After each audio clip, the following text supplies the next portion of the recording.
Are you at a point right now where Veritas is coming back under you or not yet?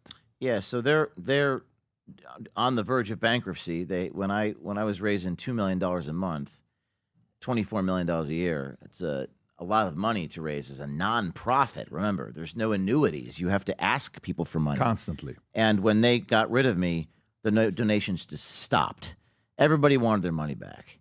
And in that board meeting, I had one trump card because these guys it was like a struggle session. They just wanted to make me feel abused. It was a lot of envy and just petty human things that this is not unique. It happens in a lot of organizations. But to your point, what are they going to do if they get rid of the guy who's raising all the funds? They didn't have an answer and they didn't care. Now, in the movie, I noticed your producer had that 54-minute movie. If you can find this moment where it's about 3/4 of the way through towards the end of that board meeting, that's the guy, Matthew Tierman. You just saw him on the screen right there. There was a quote that's incredibly important. And I said, point of order, what are you guys going to do? Because that's the trump card I had. What's your plan? Okay, you want to lash me. You want to crucify me. You want to make me feel abused. And Tierman says something, and I hope we can pull it up. That same guy, he goes, we have 65 employees. We're going to be fine without James O'Keefe. Okay. They actually believed, or they wanted to believe. Not for a product like this. But you see, that's so interesting about human nature, isn't it?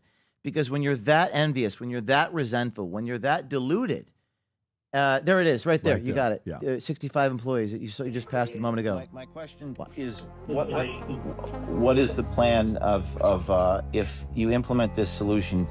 Project Veritas is an organization that has 65 incredibly talented individuals who are capable of doing journalism. We don't believe that there will be any lost output on the margin. Cut. There it is. So they actually believed that there wouldn't be any lost output on the margins. Literally the exact opposite happened. Every donor wanted their money back. Nobody trusted anything they had to say. Now they believed, but content is king. Our journalism matters. But the problem, what they failed to understand is investigative journalism is all about trust. And if you behave like this, nobody's going to trust anything that you report.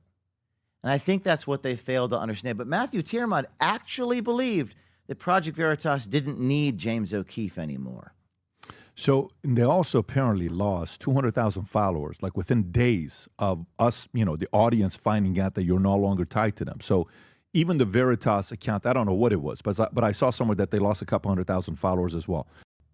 The revenue, you mean? Yes. Oh, it was zero. Negative equity. There was one individual, I can't name the donors under the Freedom of Association under the First Amendment, but one donor said, I want my $1 million check back. The chief financial officer said, it's unlawful for us to return your check. That's not true. The donors wanted their money back, so they went deeply into debt. So when I left, there was somewhere around $10 million in cash and no debt. No debt. And now they're like $2 million in debt with no cash. So is it gonna come back to you? Or is that where you are where Project eventually?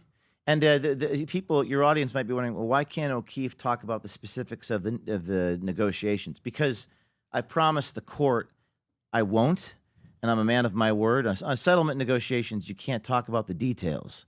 I can talk about the proceedings. That's public.